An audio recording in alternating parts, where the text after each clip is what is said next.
Welcome everyone to the Good News Podcast. Man, I come out at every session saying this is the best guest we've ever had, and no surprise, this happens again today. This is Lisa Thomaidis we're going to have a conversation with. She is the coach of the national women's basketball team. She is going to the Olympics in just a few weeks' time. Incredible. Most of us watch the Olympics, not go to the Olympics. In this conversation, we get into so many incredible things. We get into women in sports and the rising role of women in sports. So important for us to talk about this stuff. As a coach, Lisa is an incredible leader, and we get deep into what that means and how she leads her team and the national organization. But I'm telling you, her journey on how she got there blew me away. To hear the way that God worked in her life, to come through times of incredible challenge, injury, the people who she reached out to, even when she didn't feel capable of taking on a certain role. It's got incredible good news all over it. Get ready. Let's dive in.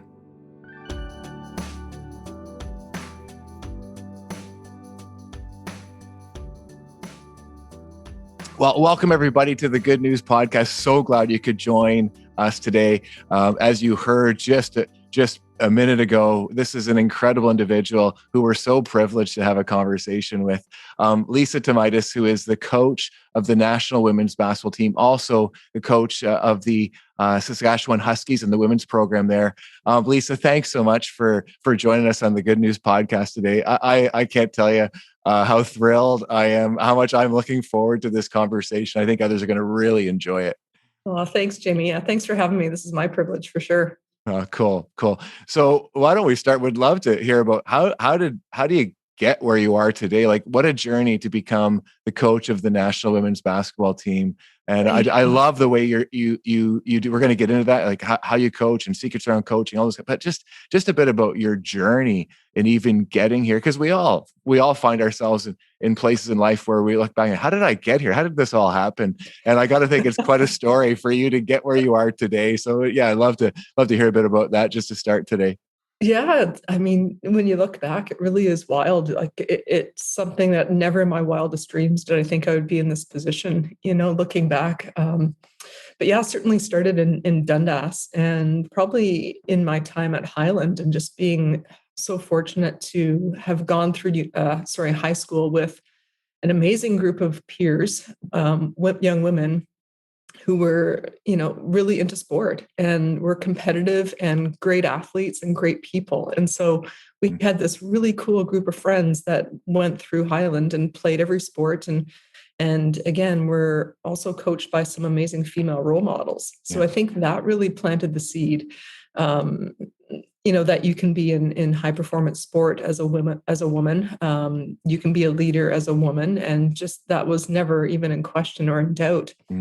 So then went on to university and played at McMaster for another great female coach in Teresa Burns, and, had a good career there. And once I was done, kind of thought, I coached with Teresa for about a year and a half. And it just so happened there was a qualification tournament for our national team that was hosted by McMaster. And so I got to watch the national team play. And that really was my first time ever seeing them play up close and personal.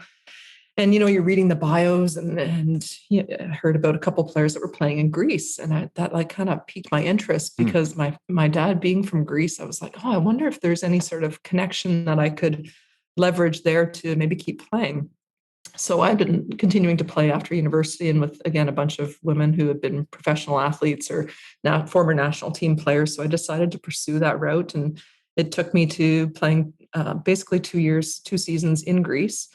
That was kind of life altering for sure. Just a great opportunity to be a professional athlete. Like that, again, was surreal for me at that time. Like, wow, I'm getting paid to play a sport I love. And to do so in a country like that was obviously had the Greek heritage. So I got to know that a little bit better while I was over there, and had a career-ending injury and knew that I wasn't going to be able to play any longer after that second season. So I arrived back in Dundas, just kind of going, oh man, what am I going to do now? And I mean, was kind of thinking of a number of different things. And all of a sudden, I think it was in May, I heard of the U of S head coaching position coming up or being open for applications. And, I heard about it, but really didn't think too much about it. That's Saskatchewan, University of Saskatchewan. Yeah. University of Saskatchewan. So my former coach Teresa and the former athletic director at McMaster actually really encouraged me to put my name forward. And I was just thinking, I'm 26 or 25 at the time. I don't have any experience. Like, why would they ever choose me? And I hummed and hawed. And at the very last day when applications were closing, I just, on a whim, just kind of put my name forward. And one thing led to the next, and ended up getting hired. And I think a big part of it was the strength of my references, for sure. Tres Quigley was probably regarded as, and continues to be regarded as, likely, the best athletic director in Canada at the time. And then Teresa as well. And the University of Saskatchewan had been in some rough times in terms of their women's basketball program. So I think they were just looking to switch it up, go with someone that was completely new and different and had no connection to that history. And so I got the job, and it was a 3-year contract. And honestly, when I left on the plane that end of that summer, I thought, oh, well, I'll be back here in no time. I'll try this out for a few years. Hopefully I last 3 years, eh? Exactly. So 22 years later, I'm still out there. But I guess the other sort of life-altering moment was I had the chance early in my career. I applied to be an apprentice coach with our national team. And so I think 2001 was my first year. So I was only 3 years into university coaching. And was offered the opportunity to be an apprentice with Bev Smith at the time, national team greatest player that Canada ever produced. And again, one thing led to the next. I ended up, she retired after that year, but then Alison McNeil took over, and I was fortunate to join her staff. And I worked with her for 11 years. And she was a fantastic teacher of the game, tons of passion for basketball in Canada and for girls playing basketball and just competing in sport. And so I learned a ton. And she retired at the end of the 2012 Olympic Games, and that position came open. And it was kind of very similar to the U of S job. Like, thought about it, didn't know if I was the right person, if I was qualified, but at the end of the day, thought, what, if I don't at least try or put my name forward, I think I'd regret the decision. And so I was named head coach in 2013 and have been ever since. So just, a real fortunate turn of events. Like, when people get injured or things happen in their life, I always think back to, if I didn't have that career-ending injury, there's no way I'd be in this position right now. So, taking something that happened that was really impactful and negative at the time, to like, whoa, if that didn't happen, I wouldn't be where I am today. Yeah. So, I'm getting shivers just even as you say that. It's so amazing, and just there's so many layers to what you just shared, Lisa. My goodness, your upbringing and that close connection you had in Dundas. For those that are watching or listening, actually, another Highland grad, Mackenzie Hughes, just did pretty good in the U.S. Open, and he went to Highland as well, I understand. And I some will know, but I just got to lay my cards on the table that my wife Katrina was one of those people who was part of that pack that Lisa's talking about, where they just played sports, great athletes, great people, and it was a lot of fun. It was a great time. And it's been some years since you guys have all been in Dundas, necessarily all of you, but I know you still got a beautiful connection, and that's such an important part of your story. I love, Lisa, how you came through some challenge. You also took some chances, and I think sometimes life happens to us, and sometimes we help make life happen. It's somehow a balance. We talk about God leading us, but we also play our part, and for you to reach out to, how do you play professional basketball in Greece? Let's check it out and give it a go. 26 and not just, coming through a tough time and not just sitting around being sad. Not that there isn't hardship and pain, and we got to, absolutely be real about that and enter in, but then kind of rising through that to say, let's put my name forward as a 26-year-old for a coaching job that I'm not sure if I'm qualified for yet. And don't we all and often we say for young people in particular, but I think it's all of us. We all question. We're human. I think it's part of the human existence. We question our abilities. We are not sure if we have it in us. And so to step forward, even in spite of those fears and anxieties and realities, wow, like so much to your story. I got to think think people are going to be so encouraged. People could be facing decisions right now in their life on what that next step might be. And I hope this just encourages you, everyone, because I love that you kept taking these steps. And man, what an impact that you're having now in this role, both at the University of Saskatchewan, but also with the national team. Elisa, I would love to hear a bit about, like, you're right in the thick of things. Like, you're preparing for the Olympics, like preparing for the Olympics. Most of us watch the Olympics on TV. We don't prepare for the Olympics. So tell us a bit about, like, where are you right now? Where have you been? What is this? What is this road like as you lead your team up to the Olympics coming up this summer? Yeah, let me tell you, it's been a winding road. I mean, in February 2020, we actually qualified for the Tokyo Olympics. We were in Belgium, and so we clinched our berth, and that was an amazing experience. And team was playing really well. And then it was literally 1 month later that we got the news that the Olympics were going to be postponed. So we went from, like, kind of the highest of highs and looking forward to what was going to be on the horizon to, like, whoa, now what's happening here? And I think for the first few months, we thought, well, perhaps they're going to be canceled. Maybe we're not going to have this opportunity to compete and show what we've been working so hard towards. But as time went on, we had to, use the buzzword pivot and get really creative around how we were going to continue to prepare for these, hopefully the Olympics that were going to take place in a year later. So a lot of our athletes were able to return to their professional teams in Europe and still play. But for us as a team, we weren't able to come together and train at all for 15 months. So we just got back together again end of May. We're actually here in Tampa training at the Raptors facility, which is super cool. Our first place that we're supposed to be training in, or that our home has been in Edmonton, but because of the travel restrictions and international and people coming home from other countries, we couldn't gain access there, so we had to come to Tampa. But it's been fantastic. And then we just returned from our AmeriCup competition in Puerto Rico, and now we're back in Tampa. We're in 3 days of isolation. Then we'll train for another 10 days and then head to Japan, and we have some training time there north of Tokyo. And then we'll enter into the village. So it's been a wild year of trying to figure out how do we continue to grow as a team and stay connected while being in all corners of the world. I remember we had some virtual meetings and a virtual training camp in February when other national teams were training in person. We had to do it via Zoom like this. And we're trying to schedule meetings for people in 6 different time zones. Wow. So I mean, even just scheduling the meeting was a task, but so it's great to finally be back together with them and be face to face and be working towards this goal. And now I can't believe we're just over a month away from the opening ceremony. Wow, amazing.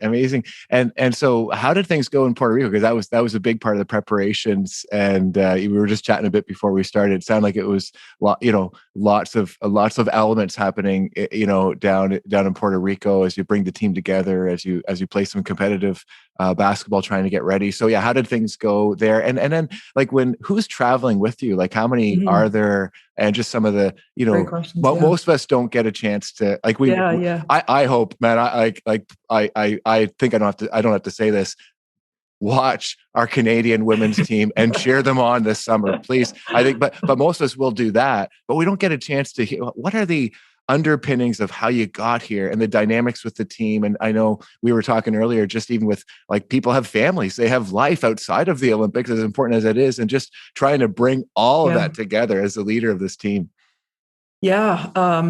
We'll start with the tournament. So we, again, a lot of moving parts. We do have 3 of our athletes that are playing in the WNBA right now, so are unable to be with us up until about 10 days before our first game at the Olympic Games. So we're trying to figure out, how are we going to integrate them? They're players that have been with us for a number of years, but we don't have the luxury of time together with, given the fact we've had so much time apart. So we came in with a group of 20 and then cut down to 16 and went to Puerto Rico with the 12. That also included 4 others, the 3 WNBA athletes, and then our captain, Kim Gaucher, who just had a baby 3 months ago. So she was here at training camp, but then returned to Canada to be with her daughter. She hadn't been home in well over a year. So her parents hadn't met her baby yet. And so anyway, her husband and her baby are there right now. So she didn't come with us. So we didn't know what to expect, really, like having not played in a different group together. So we started out really well. We went 4-0 in our pool play. Nice. So went undefeated, finished first, and then crossed over and played a semifinal with Puerto Rico, the home team. And that was a team we had some difficulty with a year ago. They're also an Olympic-bound team from our zone. So great competition. We ended up losing by 4. And then played Brazil, who's typically, a powerhouse in women's basketball. They've dropped off a little bit as of late, but played them for the bronze and ended up losing in double overtime. Oh, wow. So the downside being disappointing finish, but the bigger picture is, we learned some valuable lessons. We were very fortunate to be in some close games. That's really what we want at this stage of the game. Mm-hmm. We have some young players who haven't been with us before. So I think just having that, going through some of those moments and seeing where we need to shore up some gaps and where we need to improve before we get to the Olympics is a really valuable lesson. Mm-hmm. When I think back to 2016 when we were in Rio, the lead up to that, 2015 we played in the Pan Am Games in Toronto, and then we had our Olympic qualifier at Edmonton, and we didn't lose a game all summer. And so heading into the Olympics in 2016, we were kind of in the reverse situation. We had won a ton of games. We hadn't been, we'd been tested, but we hadn't lost. And we ended up losing a quarterfinal game once we got to Rio. That was absolutely devastating for us. So when I think back to that, I'd much rather have the loss now and identify some of these things than in Tokyo. Having said that, it's going to be an extremely difficult tournament. We're one of many teams who are in medal contention. I think I read something a little while back saying of the 12 teams there are 10 that are medal contenders. Wow. So there's just a ton of parity. So so as far as how many people are traveling with us, we have as many or more staff as we do players. So we are very, very fortunate. We have an amazing support network. So we have there are 3 coaches. We have a manager. They all sit on the bench. We have a physiotherapist, an athletic therapist, a mental performance coach, our executive director. So there's probably 12 staff that are with us. We travel with a doctor. We start every morning with our COVID tests. So around 7 every morning, the doctor's coming around and doing our nose swabs. And so we have that every day for 3 months. That's part of our protocol. We're in masks if we're outside of our room, and we can really only be in our room or at the training facility. We can't go into any stores, encounter any other people. So being in Tampa, it's interesting because it's like life is carrying on as normal down here. No one's in masks anymore. There are parties. At our hotel and things like that. So we're kind of the weird Canadians that are walking around in masks while everyone else is like, hey, pandemic, what pandemic?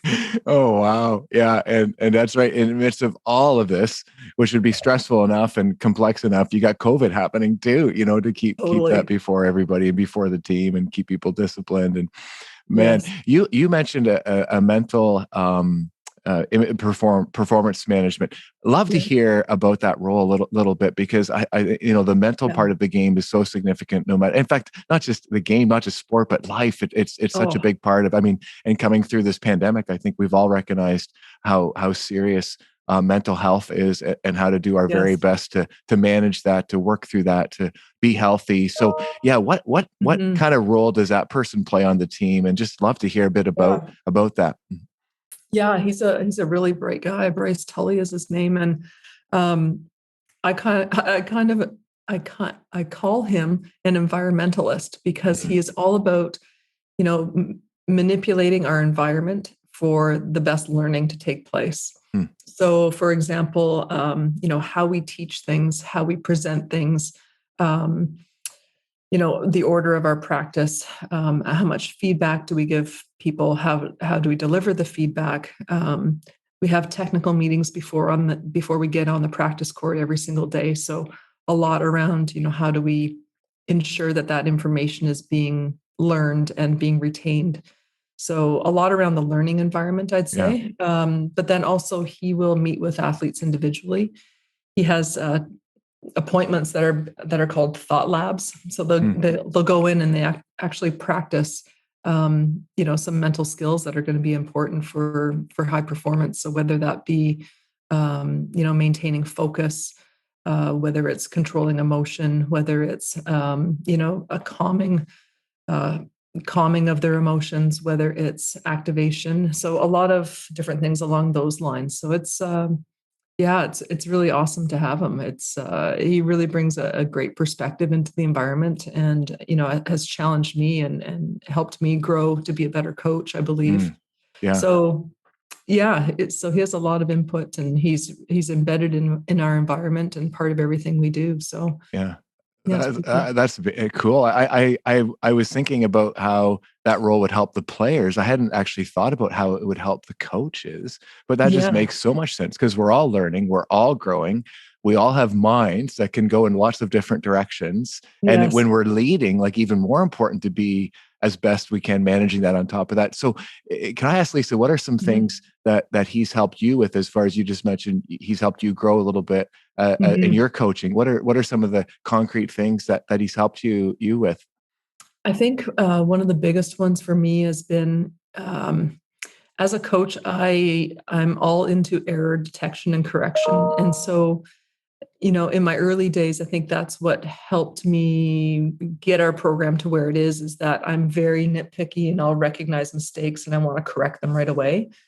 And he has reminded me and talked to me a lot about, there's only so many things that your mind can focus on. So if you're, correcting this and then correcting that and you're jumping all over the place, it's really hard to get better at any one thing. So to almost limit and focus your attention on, what is it that you want to get better at today as a group or as an individual, and to really limit to that topic. A lot of our meetings, like, when we would watch film, we'd be watching a lot of film, and we now have a bit of a mandate that meetings don't go past 30 minutes. Okay. And we try to keep our film to 10 minutes. So in the past, we could have watched 30 minutes of film easily. We could have had an hour meeting, but again, just in terms of ability to attend to what you're talking about, it maxes out. And so really being much more efficient with our time. That's been a big one around our meetings. We always have energizers at the start of our meetings. So with the athletes, it'll be like a little competition or a game or a get to know you exercise or something that just gets them up and active and their brain get firing before we're delivering the information. So these are all things that, I wouldn't have done in the past that I think have really helped me as a coach. Yeah, amazing. What just the energizer thing with a team like that. Like, it just makes so much sense, and that focus. Like, some people are probably saying, "Oh, I want to keep our meetings to 30 minutes." That sounds really good, but I can see that. Sometimes you just get overwhelmed, and when you think about mental health, like sometimes it can just be overwhelming. It's this litany of things that I'm not doing right, and it's not that you can't deal with those one at a time, and you have to, but deal with them one at a time. Focus in, and then move on to the next.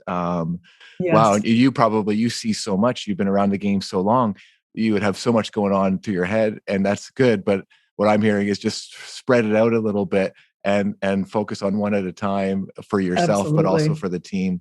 Absolutely. Yeah. Oh, cool. Oh, thanks for sharing that. For sure. I'm thinking about some things in my own life that I just want to take that into. That's amazing. Lisa, would love to hear a bit today. I mean, what a ride, what a journey that you've had. And my guess is you've had lots of just moments along the way, highlights, things that you look back on that are just, really stand out. And sometimes my experience in life is sometimes those are the things you celebrate, like the big wins. And sometimes there are little things that happen behind the scenes. Sometimes there's things, as you mentioned earlier, that injury and grief, they can be moments of pain, but there's significant moments along the way. So, as a player, as a coach, maybe a little bit of both. Like, I would love to hear a bit about some of those in your life along the way here. Oh boy. Well, some of the big highlight moments, I think anytime you do something for a first time in history, they're monumental. Yeah. And so I'd say winning Pan Am Games was massive. Being able to compete on Canadian soil and have a big win like that, I think was really big for women's basketball in Canada, just playing in front of a packed crowd, having people, see what your team is all about. I think prior to 2012, when we went to Tokyo, there was really no opportunity to see our national team play on TV. There was no national televised, competition where you could tune in and go, oh yeah, I do know who these players are. And I can recognize, the style of play and how special they are and how talented they are. And so up until then, it was just like this team that was kind of out in the, this vacuum that you never really got to know about. So I think that was very impactful for our program and for women's basketball. That was the moment that I think Kia Nurse became a star. I remember after that game, I think she had 30 points in the final. And then she was the flag bearer for the closing ceremonies. And then, her name took off and, and deservedly so. Yeah. So that was probably one big one. I'd say the losing in Rio in the quarterfinal was a real gut-wrenching disappointment that, no one will ever forget that moment. But, were you guys favored to win that game? I forget. Were you guys favored to win that game? We weren't favored, but we had beat France earlier in the summer. Exhibition game. I mean, you can put whatever stock in that as you wish, but even going into Rio, they weren't really talking about medal contender at the time, but because we had started winning some of these exhibition games and then we went through pool play really well, we beat a Serbia team that ended up finishing won the bronze medal at Rio, but we beat them in the pool play. So there was some interest and some excitement that was building as we got into that quarterfinal. And I don't think anyone ever imagined that we were going to lose that game. And, we just had lots of confidence. We had played well. We had beaten them before and we had a lead at half and it just evaporated. And then all of a sudden, I don't want to say panic set in, but we certainly did not perform the way that we were, that we had been. And so I think the lessons learned from that experience, I think there's always an opportunity for greater accomplishment once you've come through a disappointment like that. Yeah. I think with our university team, that's been really apparent. And I'm hopeful that this will be the same thing with our national team. The disappointment spurs on even greater performance. So those would be two pretty big ones, I'd say. Definitely time at Highland, like having some success there. And I think we got to some levels, some level of achievement that our teams had not seen or done before. And so that was really cool. And the neat part was, Katrina and Michelle and that crew, they were a year older than me. And then to see them go on and play university sport, I think, again, you can't be what you don't see. And so to see them go on and play beyond high school was like kind of a light bulb moment. Like, okay, we are good enough. Our crew, we do have the talent. We do have the ability to maybe go on and continue playing. This isn't something that needs to end at high school. So I'd say that was a really impactful moment as well. Just having that realization that you can go on and play beyond. So those would be a few, I'd say. Some at the U of S, our first national championship, our first conference championship after being, a team that was probably the worst in the country for a good period of time was very rewarding. And, certainly seeing athletes that you coach achieve things that maybe they never thought would be possible. I've had some athletes, go on to play either pro or represent our national team or, win awards, like any of those things, some that you never thought that they maybe never thought that they'd go through university, to have them graduate and go on and be successful in life. Like all those moments are really, really key, really important. Yeah. Love it. The gamut of your own experience, that from even like high school days, right? I guess we all have those memories if we played sports, which is cool. They stay with you. Like you don't realize, in the time how important those are, because you're just so busy living them, and here we For are, sure. like a number of years later, and that's still significant. But then also as a coach, to invest in people. And one of my mentors says, isn't it great making people great, and just that investment where you see others rise, and your role might be more behind the scenes in some ways, as much as I can say behind the scenes as coach of our national women's, but you know what I mean? Like, still, you're not on the floor, and Completely. it's way beyond the floor. It's way beyond the team. It's way beyond the moment. And I just have a sense, Lisa, without question, that you bring all of that to what you do, which is so cool. You mentioned about bringing the Saskatchewan team from a team that, almost kind of went from worst to first, really, over Yes. some years. We all experience things in life, maybe not necessarily even in the sporting scene, where we've got to turn something around, where we've got to turn our life around, a relationship around, an organization around, a project around. What were some of the keys as you look back to how that turnaround happened? Maybe some things that were intentional that you had in mind, but sometimes Yeah. things happen beyond what we're doing as well, or maybe I like to call them strategic byproducts. But what were some of the things that happened that made that Yeah. turnaround possible? Yeah. Honestly, as a young coach, I went into an environment that was probably the best situation I could have possibly landed. Expectations were so low for this coach because they had zero success. And so any little victory was a massive victory that everyone celebrated. And so I think that was amazing for me, to not have that pressure coming in, and I could really just invest in the players that we had.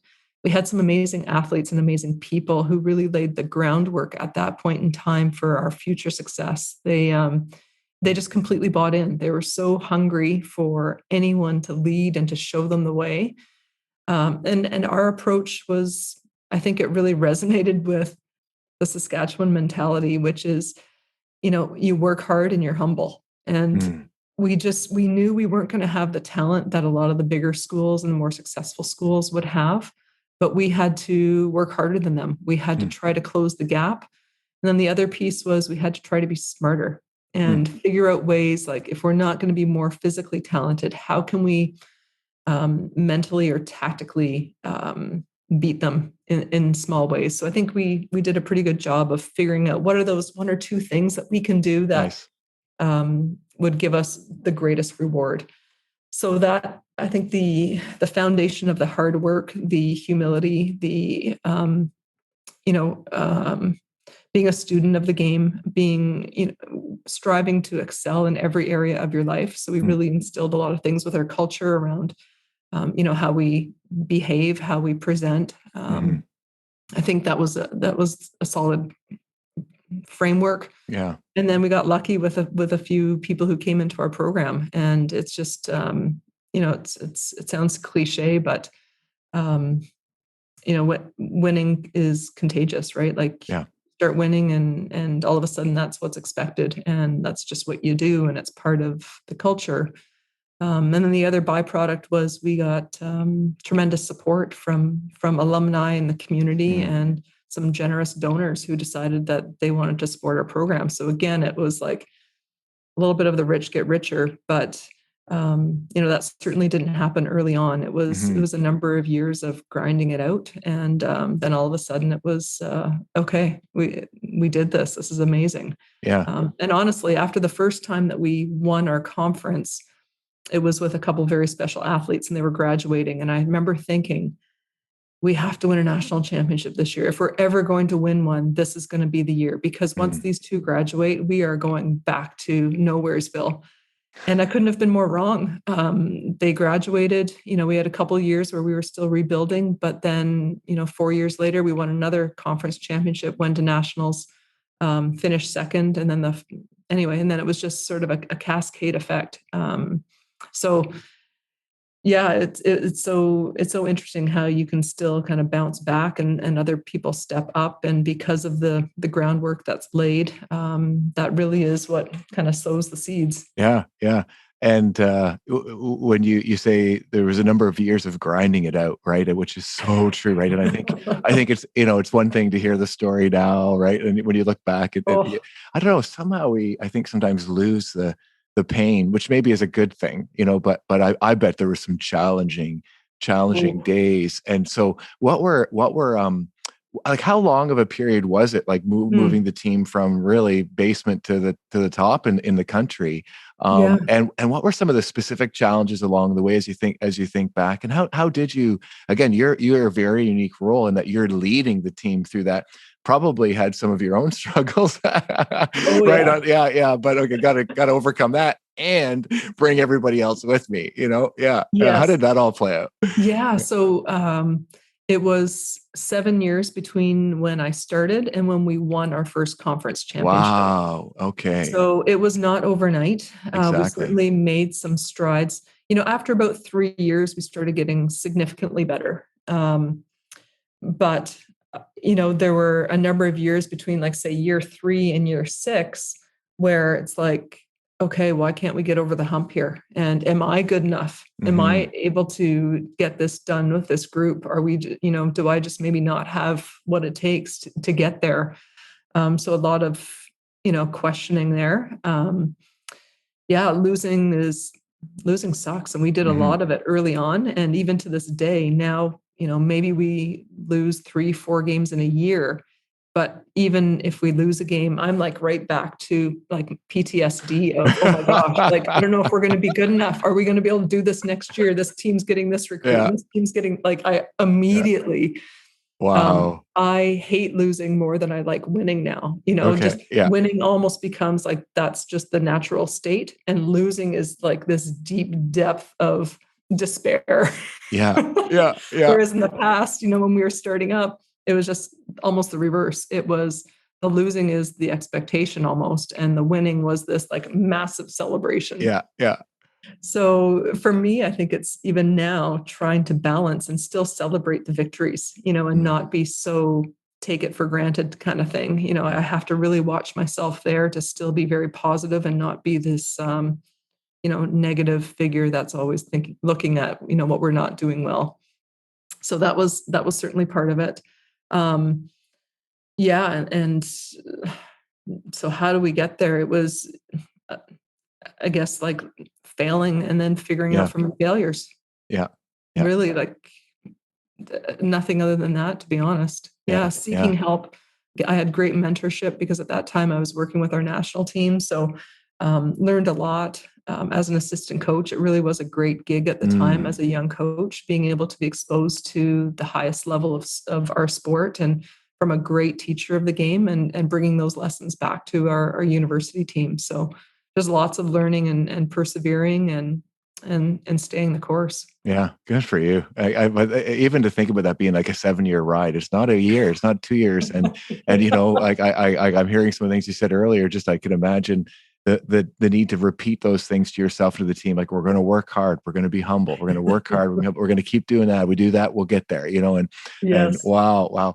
Um, you mentioned about defeat, and just sometimes that can really rock you, and how do you handle, like, when you the loss in Rio, when you have like these significant moments that can be as low as the highs are high, Mhm. in some ways the highs are easy. Not necessarily, because I agree with you, Lisa, that as leaders, we often, I think our bent is to look for what still needs to be fixed. Like, we're always working on something. We're always trying to be better. Like my wife, like Katrina's, she's just so beautifully gracious. And so she'll often say, like, why can't you just be happy with the way it is? Like that's amazing, like, oh, we can do this, always tweaking. And I hear that, I see that, which I think is kind of what a leader does. It's just the burden of leadership in some ways. Hopefully it's a blessing for others eventually. Right, right, But exactly. so two things I'd love to hear a bit more about is, how do you handle those moments of pain and loss? Like really, like, what do you do in those moments? You've probably developed some ways to kind of, right. And then the other piece is, how do you celebrate? Because I think, that's really important. I think what you named is not forgetting to celebrate those little things along the way. So it's kind of like two opposite Mhm. spectrums of the same question, about managing that for yourself as a leader, but also for your team. Mhm. Yeah, I mean, the losses, those devastating losses, the one in Rio, that took a long time. Yeah. You really have to reflect on what happened and what you can do better. And I think the natural instinct sometimes is to look at, what did others do?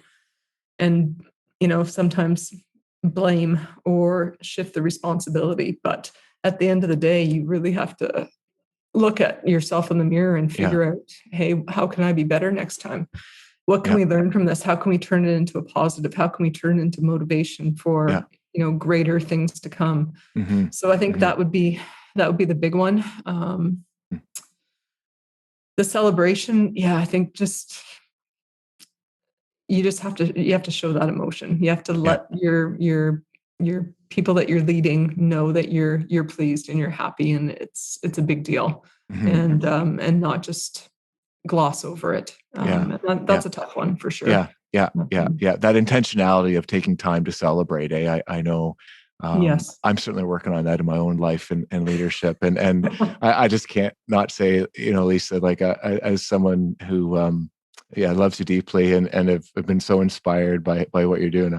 I don't want to lose this moment to celebrate what you are doing and the way that you are bringing value to probably way more people than you realize. Like, you've got your team, and but like, there's a whole country of us who are cheering you on, who are grateful for your leadership, investing in not just basketball, but young women who are going to be a blessing in this country for years to come. And so just want to celebrate that and thank you. And I love I think you live what you talk about. I got no question about that. The authenticity of your leadership is so beautiful, where you are a hard worker and humble. And no wonder you led your team and your organization to build that as part of your culture. And just even hear that in the taking responsibility for when things happen, which actually my experience has been, though it can be hard sometimes, as you said, look in the mirror, what role did I play in this? It can actually be very empowering, because if we are just to blame others, and not that we can't help others get better as well, but that's actually really disempowering, because I can control the part that I played. And once we could kind of over that and move through that and get clear on what it needs to be, that's actually really empowering to take responsibility. And oh man, like I could go off on Jamie. Well said. Well, I could go off on leadership all day. I love talking about leadership. Would really like to slide into a very important topic that is all over what this conversation, but we actually haven't named explicitly yet. And that is the role of women in leadership and in sport.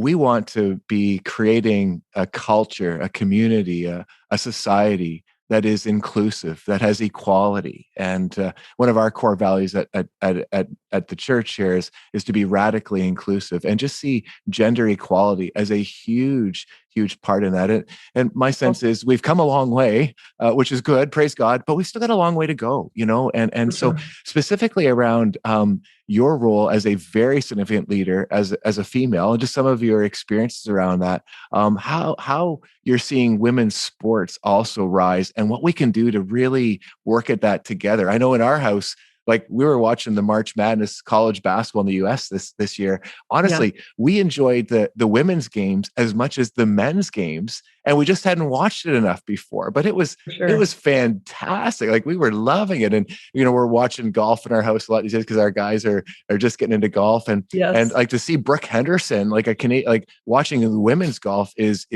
as good without question as the men. So just want to kind of hold up, how do we keep working at that? And what are you seeing happening? What needs to happen? And what's your perspective on all of that? I'm sure so much there. Yeah. Yeah. I mean, there is a lot there, honestly. Like, you hear those same comments from so many people, and it's just, no one's been able to watch women's sport, like the access to watch these competitions has been so limited. So there's just an ignorance around the level of talent and the level of competition and how entertaining these competitions are, how talented these women are. So when you watch it, there's few that will watch and then not be inspired or energized or excited about it and want to watch more. So I think just exposure on mainstream television is so important. Until we can turn on the TV every night and see professional women athletes on a regular basis, we have work to do. When you're constantly inundated with NHL, NBA, MLB, whatever it is, NFL, like, great, but why can't we have the same for women? And there's always the argument, well, there isn't the appetite for it, there isn't the interest. Well, that's because it's not out there. If you promote it and if it's out there, we're pretty sure there will be the interest and the following. But yeah, over the years being a female basketball coach, on the women's side, it's astounding.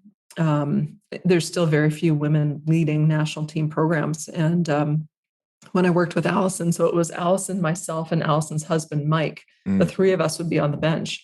And so, that's customary that before every game, the officials would come up and shake the hand of the head coach or speak to the head coach, greetings. And it would be remarkable how many times. So even though Allison would sit in the first seat, which is typically for the head coach, or at least it was, years ago, that the officials would come down, again, 99% male officials would come down and walk right past Allison, right past me, and shake hands with Mike and, hey coach, how you doing? Have a good game, whatever. And he would be, that's the head coach. Go down there and speak to my wife, sort of thing. Yeah. So, even just those little, I guess you would probably call them microaggressions at this point in time. But they were just a common, regular, everyday occurrence. At the 2012 Olympics, I think there were only 3 female head coaches of the women's basketball teams. In Tokyo, I think there were 3 or 4 out of 12. So, you're looking at maybe 25%. Yeah. There might be 1 or 2 more in Tokyo, but just women in leadership in general.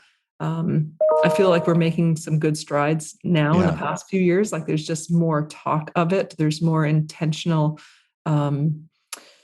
acknowledgement and recognition that this is something we need to address. I think for me, when I look back and speak about my time at Highland and at university, the fact that I had all female coaches was just, I think, not a common occurrence at the time, for people of our generation. It was just, so to have female coaches and have women in leadership positions was just a normal thing. But for many others, I think it's not common. You're used to male leadership and what that looks like. And not that that's bad, but you need to see, both ends of the spectrum to be able to appreciate, what each offer and to have some diversity there. Yeah, 100% agree. 1,000%. So, that's why we're talking about it, and let's keep talking about it. And we all can play a role in this. Like you said, just watch our, who do we greet when we walk into a room? Do we greet everybody the same? Right. Do we have little judgments? Because it sounds like maybe what's happened is those referees just automatically kind of went to their go-to, which was, the male must be the head coach, which isn't true. So don't assume. But let's keep talking about it. Let's try to diversify all of our tables. Let's bring different people to the table, people of color, people of different backgrounds, people of different genders for sure. And I agree, Lisa, like we'll be so much better together. That's the way God designed the world to be, for us to be a human race together. And we're all missing out when we don't live that way and grow that way. And friends, man, just like if you get a chance to watch some women's sports on TV, I'm telling you, you will absolutely enjoy it. I know we are in our house, and man, I can't wait to this. I'm so excited about the Olympics now, and just can't wait to watch our women's basketball team. Lisa, I could chat with you all day, and I know everyone's going to be loving this conversation. One more thing I'd love to hear you talk a bit about. You have developed as a coach, and as we talked about it, I can't say I'm surprised, but I've realized as we've been talking what a significant leadership role it is for you as but we'll have people watching us who are coaches of minor league teams and just what would you say a few tips for coaches these days, just to keep in mind from some of what you've learned along the way? Because some things, they translate to no matter, like you got 5-year-old tykes, you got national women's team professional athletes. There's some things that translate across the board as coaches. So just a few of those tips. Yeah, that'd be awesome. I say coach the person and be positive, especially in youth sport. It is not the NBA. It is not the NHL. Make sport a positive experience and not about winning or losing, but about the life lessons that go along with it. The teamwork, the work ethic, the participation, the effort, the enthusiasm, the activity, like supporting all those things that are going to lead to a healthy lifestyle and again, to learn the lessons that sport really has to teach. It's crazy. Like when coaches speak to athletes, I'll talk to former players now and maybe people that I coached 15, 20 years ago. And they'll be like, Coach, I remember when you told me this back in the day. And I'm like, oh my gosh, I cannot recall that for the life of me, but it sticks with them. Yeah. And so I'd say you're more impactful than you think you are, and they'll remember what you say and how you say it. I think that's probably just as important as how you say it, as opposed to what you say. So, those would probably be my bits of advice is, and treat people not equally, but fairly. Yeah. And the fairly being around, no one is the same as the next one. So, you have to alter maybe how you speak and how you coach and how you work with a specific person compared to others. And so keep that in mind. Yeah. Which really takes you back to the first point. Just really get to know them as a person, and then you'll know how to communicate, how to connect, and for sure. Really is about those relationships at the end of the day. Yeah, absolutely. And who knows, you who are coaching out there, you may just be coaching the next head coach of the national women's basketball team. You just never know. You just never know. You're investing in people, and you never know what God's going to do with it. Oh, Lisa, thanks so much for your time today and being part of the Good News podcast. My goodness.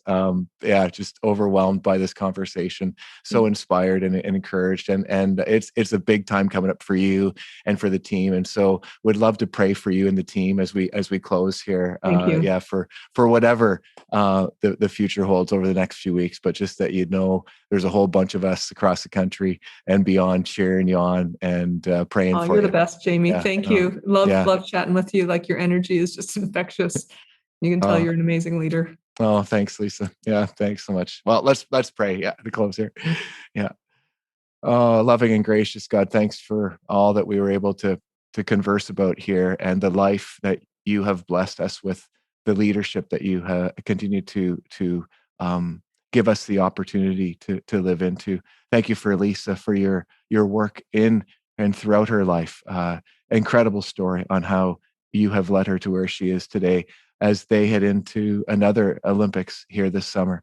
That you would give Lisa and her staff and her team all that they need. Give them resiliency, give them humility, give them encouragement. It's a tough time through COVID, especially.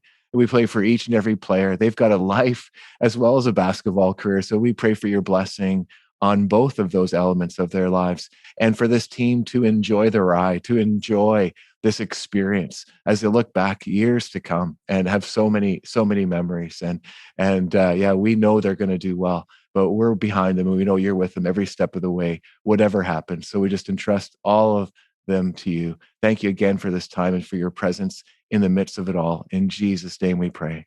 Amen. Amen. Well, thanks again, Lisa. So good to be with you today. Hope we can do this again someday. Maybe we could do one down the road and hear back how the Olympics went. Yeah. Yes, let's hopefully I have some more good news after the Olympics. Oh, I'm sure you will. Thanks again, Lisa. And thanks everybody for joining us for the Good News podcast. God bless you and be with you, and hope to see you again next time. Oh my goodness, I could have talked to Lisa forever. It just seemed like everything she said had a little drop-down menu to it that took us deeper into life, deeper into leadership, deeper into who she is and all that she's come through to be in this very, very incredible role that she's in as coach of our national women's basketball team. I mean, when she talked about being at the University of Saskatchewan and taking that team from, in some ways, the worst to the first in the country, that's quite a ride. And just lifting up those two integral qualities of hard work and humility. Man, there's lessons all over the place for us in this one. And I just love the fact that she continues to grow and get better at what she does. Anyway, I'm inspired. I certainly hope that you were as well. Thanks for joining us on the Good News podcast. Don't forget to check out our Instagram, Good News with Jamie Holtom. You can follow us there, and I'd love to have you be part of the Good News podcast family. Until next time, God bless you, and good to be with you today.